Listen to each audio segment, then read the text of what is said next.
Alright guys, welcome to the channel, MJS Customs. So today, we have something a little one-off, really cool looking unit, so check this out.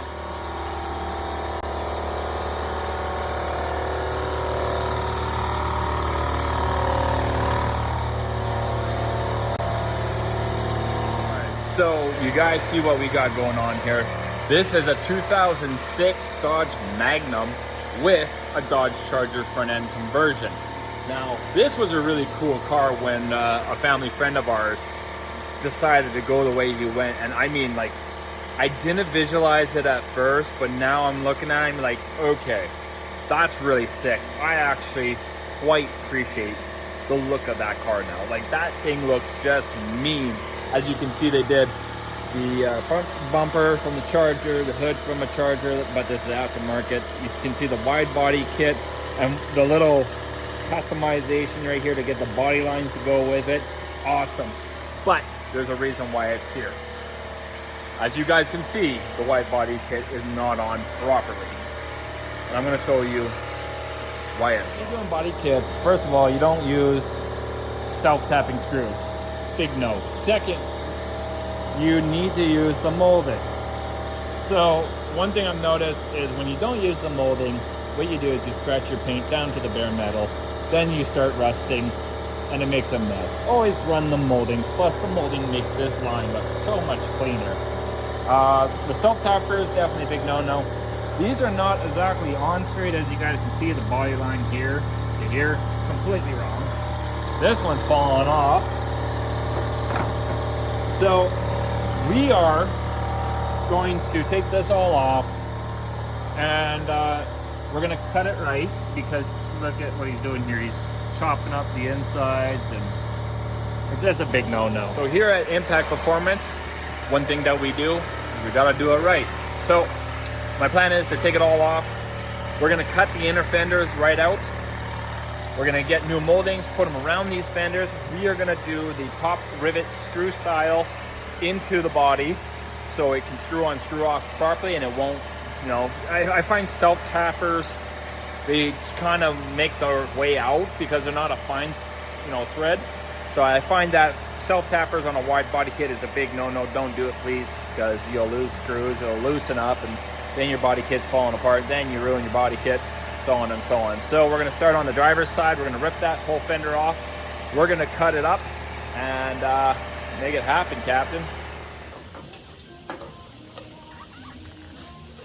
All right, so what we did is we put his other tires on, because these are the tires that he wants to run, and he's gonna have to get more poke with it. But the problem was he was rubbing. So what we did is we cut the full 2-inch out here through the wheel well. I was gonna go a little bit more than I realized. Inside there's the pinch weld that also would have to be modified if you wanted to go any lower. I mean, we're about 2¼ inches away from the tire, so I don't think he's going to have too much rubbing issues with that. I wanted to cut it out just enough so you're not taking too much of the structure of the fender out, but also to be able to not have any rubbing issues. Now we do have to modify where it hooks up from the fender to the bumper. I am a little worried about that, because that is a part of strength, and it also, that, you know, that bracketry that bolts to those is also a part of the actual rad support. So what we're going to do is we're probably going to cut a little bit, but leave a little bit of it out, just so there's enough strength there to keep it. It is kind of in my turning radius, so I think we might shave it, clean it up around it, and we got to still cut a little bit of the bumper. I don't need to go too low on the bumper, because where the tire is in the middle, where if you turn, it actually kind of curves in. So the wheel will move usually like 1 inch back and 1 inch forward when you're turning. But it's the geometry of the tire turning that usually causes the issue. And I want to show you guys what else I'm having issues with. So in here, you can see this is kind of a danger zone. But you can't cut this out, because this is the actual strength. This is like, you know, structure. But what we can do is we're going to remove the tire, and we're going to bend this flat. So we're not going to ruin any structure-wise. We're going to weaken it a little bit, but it's better than cutting it completely out, because when this wheel is turned all the way to the left, not all the way, but most of the way. Usually it's that soft turn right where you're going into the driveway. It gets really close to this, and if you do hit a bump, it will start cutting your tires, and you know, you don't want that, especially having a flat tire on a nice car. It just doesn't look right. Also, like I said, that inner lip, this is that other piece right here that I was telling you about, that lip. So this, where this is cut, is almost in line with this guy. That's not really much of an issue. Now we're gonna get into that part where I was telling you guys, where the fender meets the bumper. Now, if you look behind here, you can see this piece that's going up, that's a part of the rad support. So what we're thinking is we're gonna cut a little down and bring it back out, just so it does clear the bumper when it's turning. I can see whoever did this, if you look back there, that last one is not sitting, like this is not sitting right. So what we're gonna do is we're gonna fix this, cut this out, get this all cleaned up, and then we're gonna get the wide body molding on. As you guys can see, I've already put the rivets on. You guys can see where the old screw holes are. This guy had it way too high. The front was way too high and the back was too low. So the wide body kit was actually kind of on an angle. So what we did is we put the prop rivets in, and the molding will cover those holes, so we shouldn't have any holes showing. The nice thing is bringing it down that little bit, it's gonna make this car look even lower. So he shouldn't have to feel that he needs to lower this vehicle anymore, because it's gonna bring it down just that little bit, and it's gonna look just primo. So this piece I also had to cut, because this is the Magnum side skirt, and this is a Magnum front skirt piece. It should have been the Charger. So this had a little hump where the old fender would have been, and what I did is I actually just cut it off, because it's actually messing with the wide body when it goes on. We're gonna clean it up and get it to where it won't move or fall off. But all right, so anyway, let's get to it. All right, so this was super fun to do, but I did it, got it done. Oh, shit.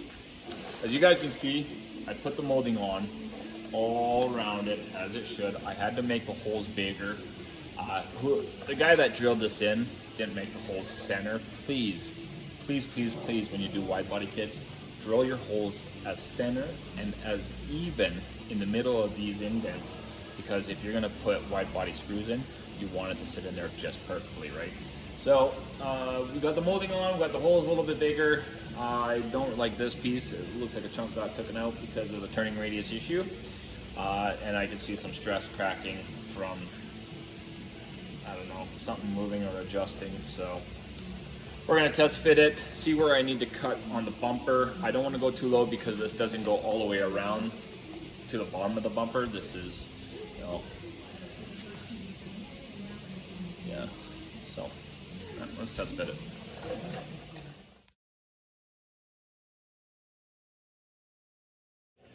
All right, so we're finished cutting. I cleaned up the edge, kind of just cleaned it all up, and then what I did is I put a little bit of primer along the cut, and then what I sprayed is actually, believe it or not, it's a bed liner. And bed liner stuff is usually really, really durable. I don't want the crushed metal to start rusting or anything, so I just put kind of just a 1 inch all the way around, just so it doesn't rust. You don't want that, because usually if you try cutting it with, let's say, actual grinding, what happens is you heat up the paint and the paint kind of just falls off. But this guy right here, the shear cutter, works quite well. So you do have to use this a little bit to get it started, and then you can use a shear, cut it all the way out and done. So how I've always done it, it's just kind of better than heating it up, because if you heat, let's say you cut here, you're actually heating up the metal and you're losing that much paint. And if you don't take care of that, or have something to protect it after, like I sanded all the way around with a flappy disc, and just kind of just the way you're supposed to do it. Just remember, guys, this doesn't have to be as pretty as that you think, because it's made to where you have to put a wide body kit. If you've seen some of these lowrider vehicles, you know, some guys do some really shitty, crappy workmanship with it. This is, you know, this is quite clean the way I have it set up, and we're gonna put the wide body kit on and see where we're at. I'm excited. Let's hope. And then this side is almost done. I have to take the wheel back off and hammer the inside flat, and then this car is good on this side, and then we can do the whole same shenanigans cans on the other side. The back will be a different story. The back is going to be a little bit harder because, okay, this is for the people that are just thinking about getting into it. When you do the back, you got to remember is the back is an inner and outer shell. So if you don't bring that, you know, I don't usually cut the the inner shell. I usually cut the outer. Then you cut slits and bring the inner shell upwards, and that way you're sealing it. And the reason why you want to seal it is if you're doing a smoke show, driving through rain, driving through snow, driving through dust, gravel roads, oh my goodness.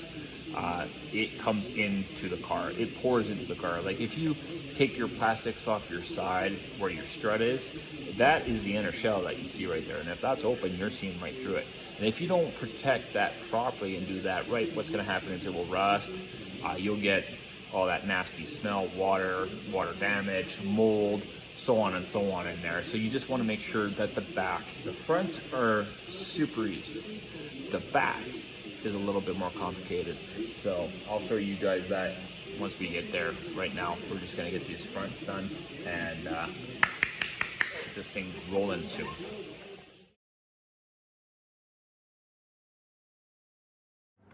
All right, so this is where I'm having a big issue with this. I've cut it out. I'm still not done cutting that out. Needs more cutting. But that's how the moldings are. When you open the door, molding is all across. I don't know why this isn't going in right, but molding all the way across.